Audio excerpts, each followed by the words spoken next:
On Christmas morning, I was halfway through opening a box of socks when my aunt handed me a small gift and smiled. I hope the $1,200 I've been sending every month helped you get through school. I froze mid-smile. What money? The room fell silent, like someone had pressed mute on the holiday cheer.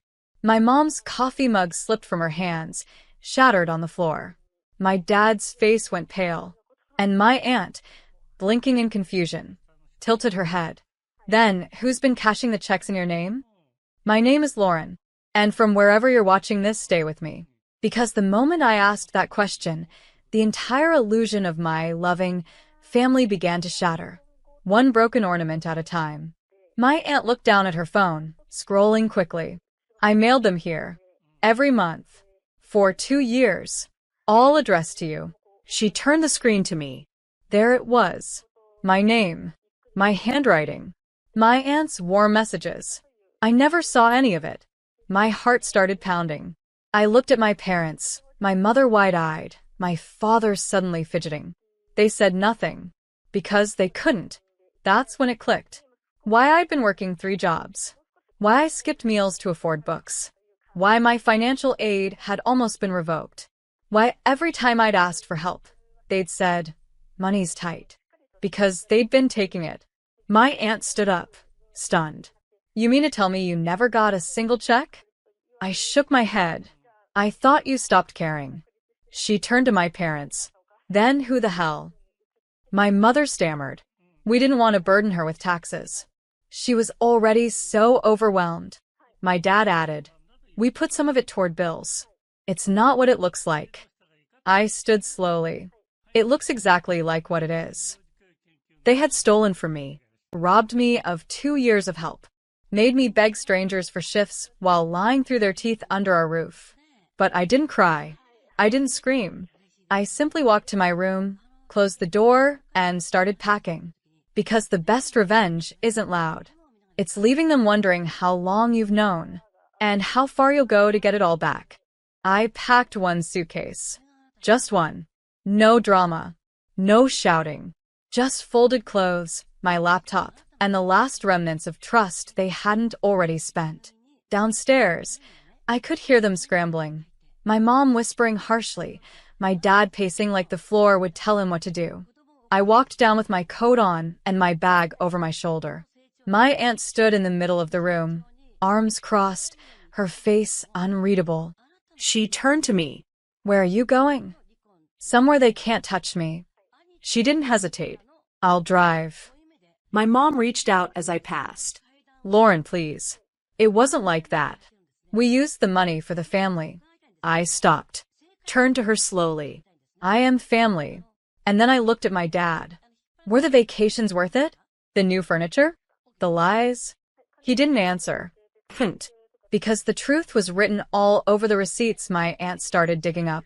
See, she was smart. Meticulous. Each check was trackable. Each one signed and cashed. But never by me. And the signature? Not even close to mine. We went straight to the bank. The manager pulled up the images on the screen. My name forged. Every single month. The room spun. All that time, I thought I wasn't enough to be helped. But I was just stolen from. My aunt turned to me and said, "You're filing a report. Right now." And for once, I didn't hesitate. Because this wasn't a mistake. This wasn't miscommunication. This was fraud. By my own parents. By people who tucked me in at night while robbing me blind.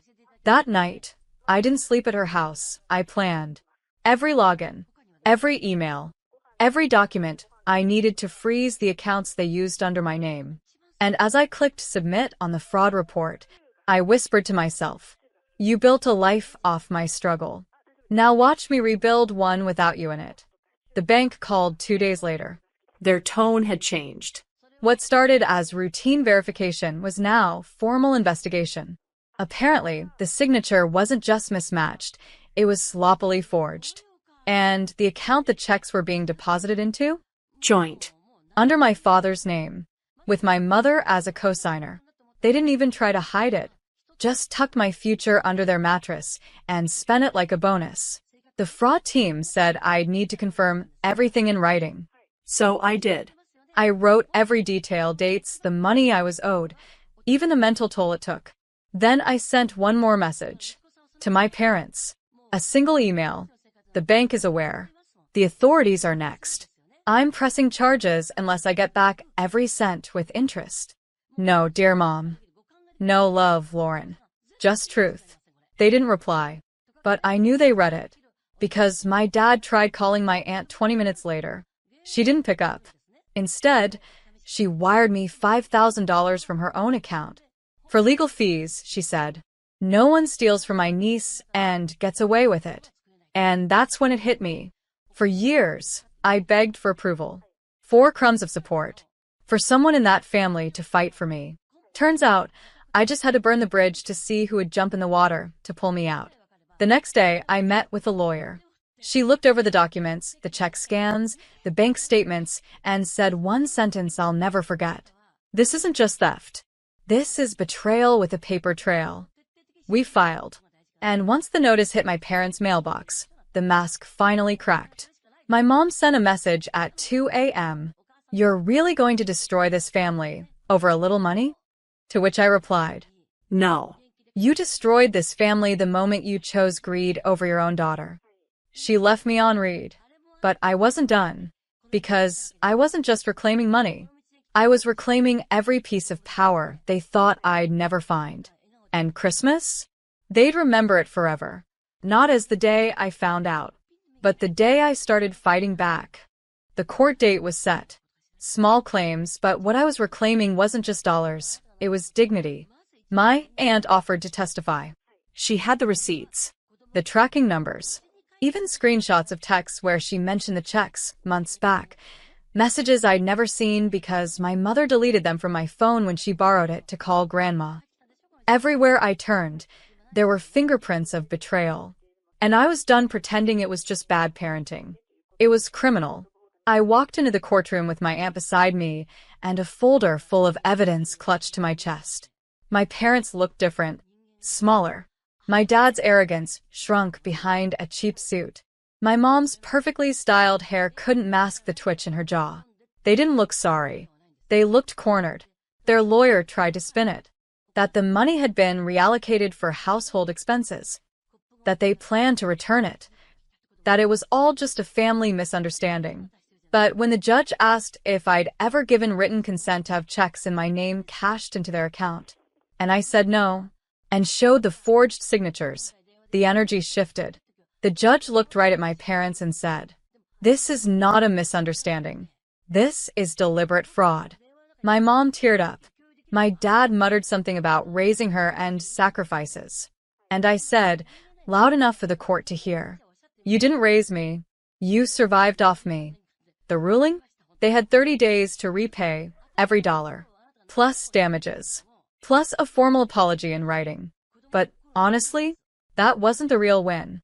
The real win was walking out of that courtroom, head high, while they stayed behind, silent, stunned, and stripped of their favorite weapon, control.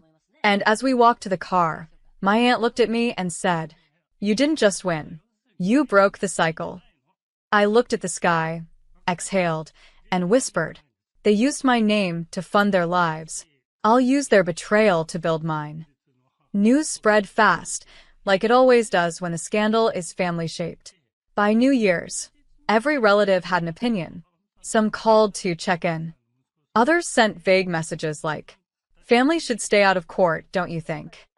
But none of them had shown up when I was skipping meals to afford tuition.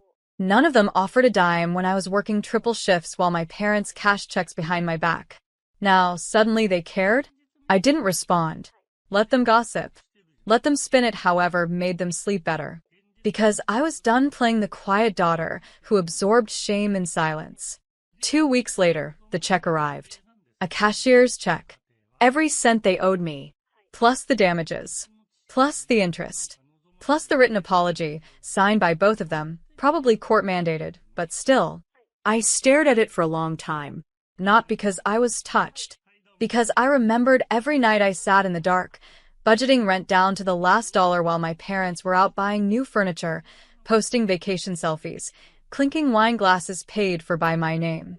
I deposited the check and closed the account they'd used without permission. Then I booked a trip. Not to escape, but to celebrate. I stood on the balcony of a quiet cabin in Colorado, breathing in pine and snow and freedom. The air didn't taste like fear anymore. It tasted like after. After betrayal. After survival. After reclaiming every piece of my identity they tried to cash in on. I posted one photo. Just me, wrapped in a blanket, holding a mug with one visible phrase. Paid in full. No tags. No captions. But I know they saw it.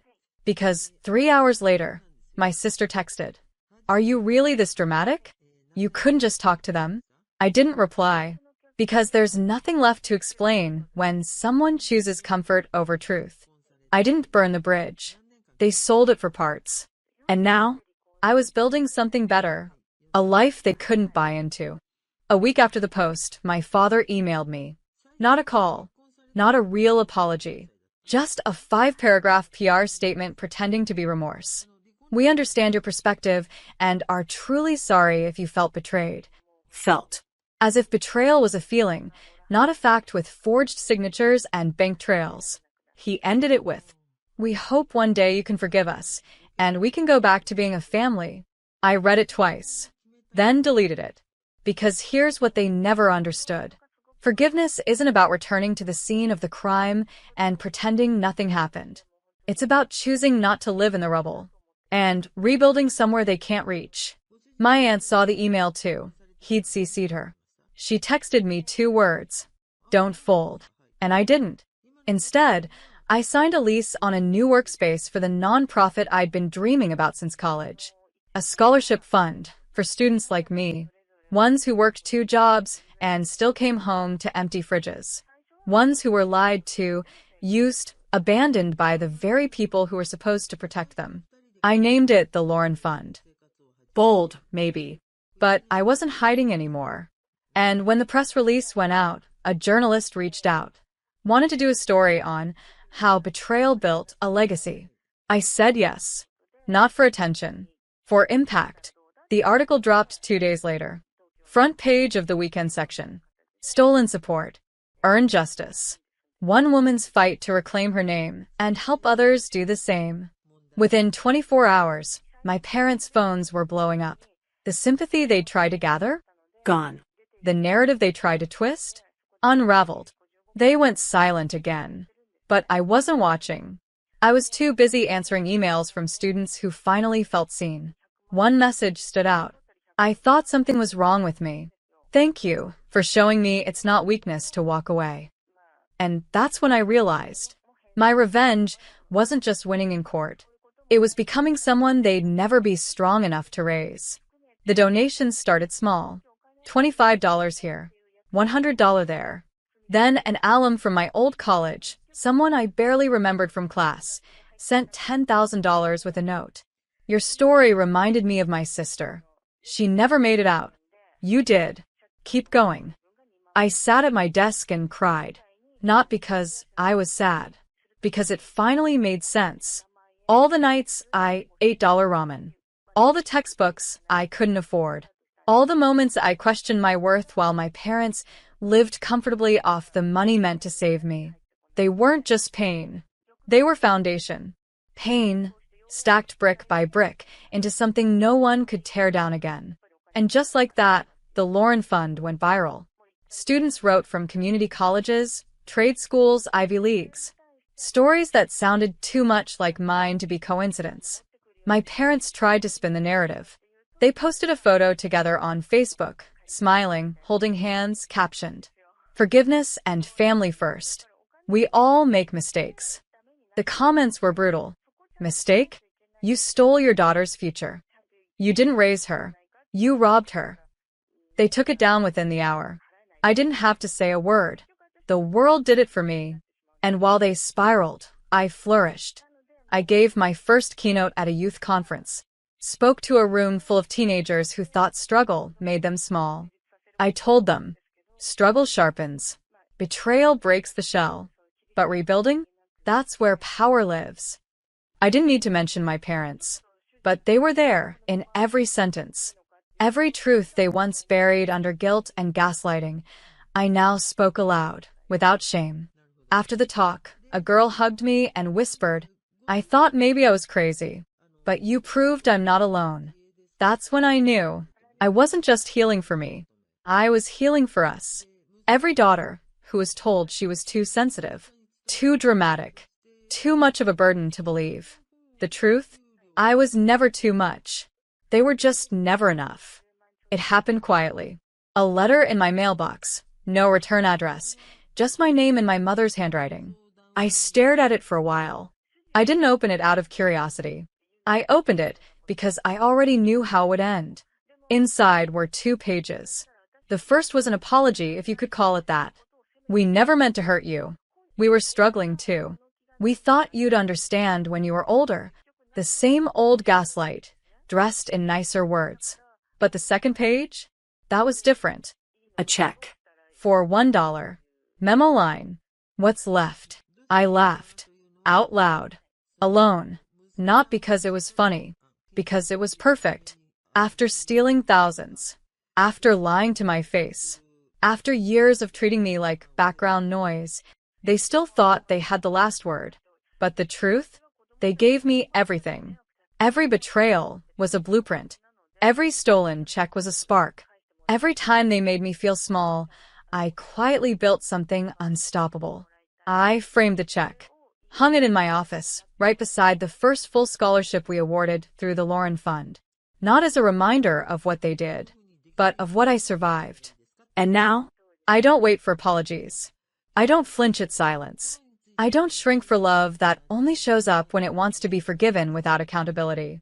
I live, loudly, freely, fully, surrounded by people who don't just clap when I win. They show up when I struggle. My parents? They became a cautionary tale. The price of betrayal is steep, but the cost of underestimating me? Permanent. So this Christmas, I sat beside a tree again. But this time, I handed someone else a gift. A check. With their names spelled right. And love that couldn't be forged. And when they asked, "Why me?" I smiled and said, "Because someone once tried to steal my future, and now I help others reclaim theirs." Let them tell their story however they want. This one is mine. At Christmas dinner, I knocked on the door with a bottle of wine in one hand and homemade dessert in the other. The porch smelled like cinnamon and cedar. Laughter spilled through the walls like warmth. And then the door swung open. It was my sister. Hair curled. Dress perfect. Eyes already sharp. She looked me up and down, then leaned against the doorframe. "We don't want you here," she said. "Go ruin someone else's holiday." Behind her, I saw the dining table. Candles flickering. Ham glistening. My mother pouring wine. My brother throwing his head back in laughter. No one looked at the door. No one noticed I hadn't come in. I stood there for a second, just long enough for my heart to break, without shattering. Then I nodded, stepped back onto the icy steps, and said, "Got it." I turned and walked away, the cold biting into my skin harder than her words did. My name is Samantha, and from wherever you're watching this, stay with me. Because have you ever realized, all in one moment, that your family never saw you as one of them? That your seat at the table was always conditional? That love, in their house, came with a side of silence? I got in my car, sat in the driveway for a moment, hands on the wheel, and then I drove away. 10 minutes later, I was halfway down Main Street when I heard it, my phone buzzing like it was on fire. "Dad." Again. "Dad." I picked up, and all I heard was him, yelling my name into the wind, like someone had just woken him from a lie. "Samantha, where are you? You need to come back, now." I pulled over, rolled down the window, let the cold slap my face and whispered, "Why?" "You all looked happy without me." What he said next changed everything. And by the time I turned the car around, I wasn't coming back as the forgotten daughter. I was coming back as the truth. The panic in his voice wasn't subtle. Not irritation. Not guilt. Panic. "Your sister told us you weren't coming," my dad said breathlessly. "She said you were spending Christmas with friends." that you declined the invite. I texted Mom 3 days ago, I said, my voice flat. I never saw it, he replied. We thought you were just avoiding us again. Avoiding? I pulled up to the side of the road and stared at the phone like it had personally betrayed me. She told you I wasn't coming, then slammed the door in my face when I did? I asked. She what? He said, his voice rising. She did what? And that's when I realized. This wasn't just cruelty.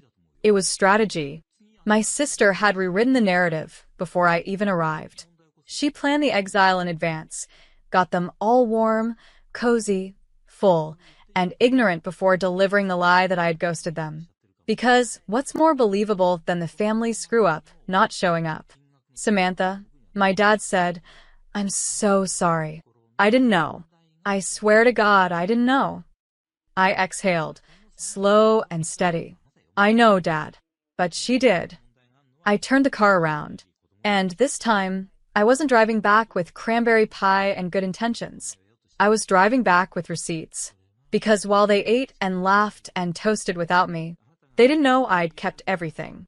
The texts, the screenshots, the voicemails, even the audio from outside the door when she slammed it in my face and muttered, that should do it. She'd played the long game. But I'd been quietly building the archive. When I walked back in, my dad met me at the door. Arms wide, eyes wide, face red. I'm so sorry, baby, he whispered, hugging me like he'd just found something he never meant to lose. But over his shoulder, I saw her, my sister, standing frozen at the end of the hall. Champagne flute still in hand, smile cracking, color draining, because I wasn't supposed to come back. And I sure as hell wasn't supposed to come back with the truth. The room went still. Forks paused midair. My mother's eyes darted from me to my sister, like she was watching two versions of a memory collide. Samantha, she said carefully, we didn't think you were coming. She told you that, I said calmly, peeling off my coat. I never said it. My sister finally stepped forward, but her voice was too light, too late. I just didn't want everyone getting their hopes up. You've missed a lot lately. I've missed a lot, I repeated. Or you've explained away a lot? Dad turned, eyes narrowing. Did you read her text or not? My sister blinked. I might have forgotten. Forgotten, I said. Like how you forgot to tell them I left a voicemail.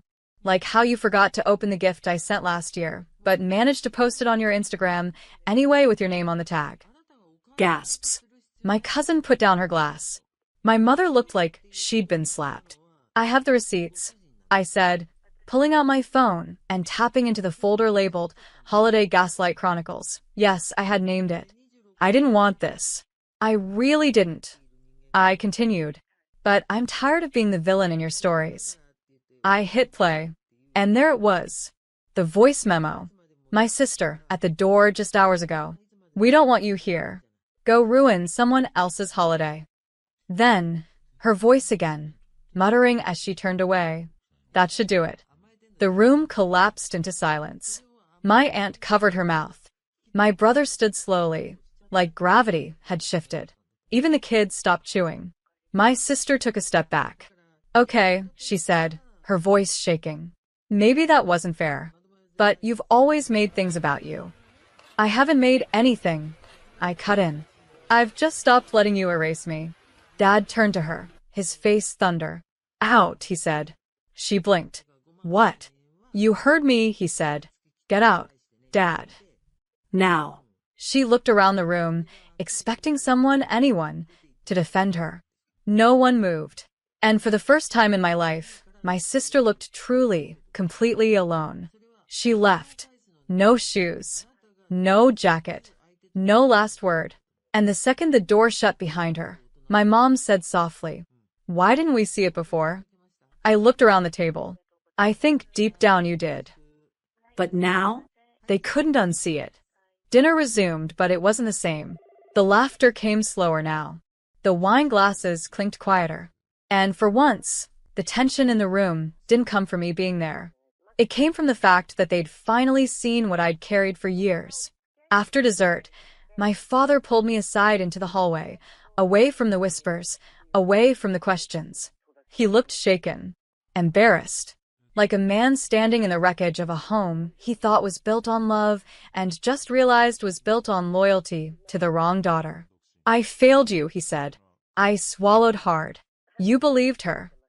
"I wanted to believe both of you," he admitted. "But she always took up more space. You were quieter." "No," I corrected him. "I was tired." He nodded slowly, tears glossing his eyes. "I should have asked why," he said.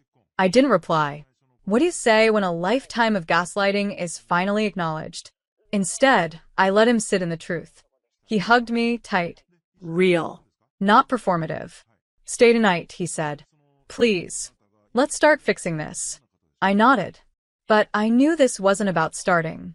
This was about stopping what never should have been allowed. That night, as I changed into borrowed pajamas and curled up in my childhood bedroom, I scrolled through the new group chat Dad had created. Family rebuild, no lies. One by one, relatives joined. No sister. No fake apologies. Just honest faces. Quiet messages. My brother wrote, "We owe you more than a text." My cousin added, "She always dimmed you. Never again."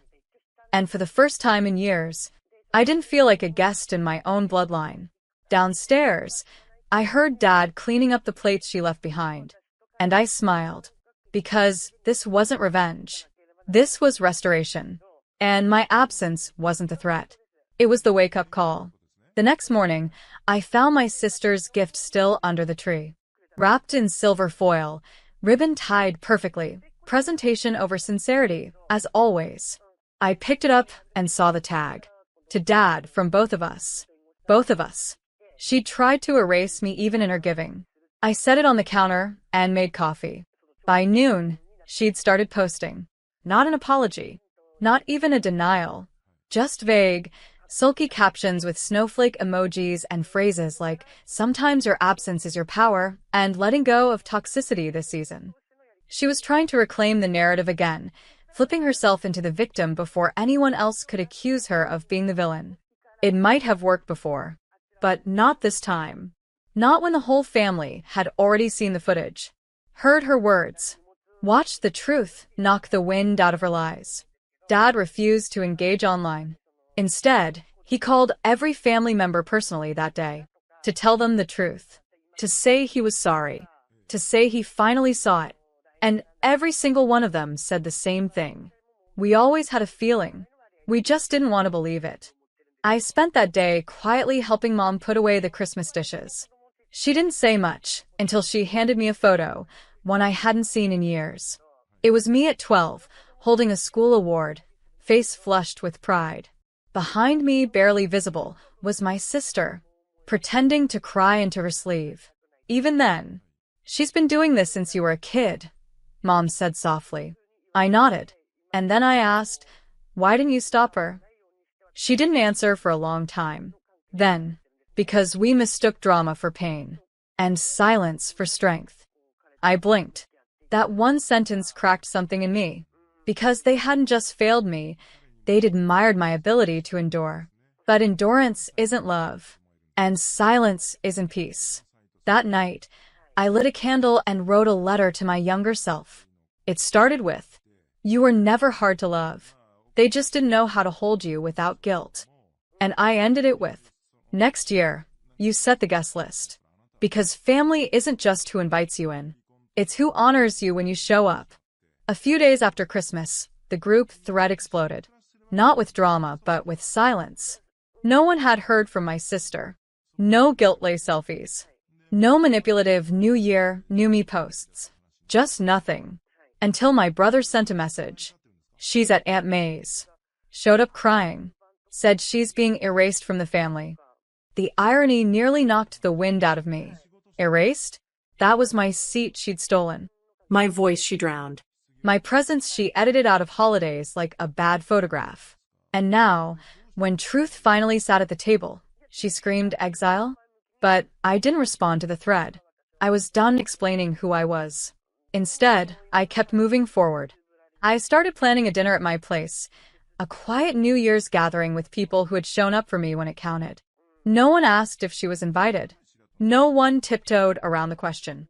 The absence spoke for itself. On New Year's Eve, my house glowed with gold lights and calm laughter. Dad brought wine.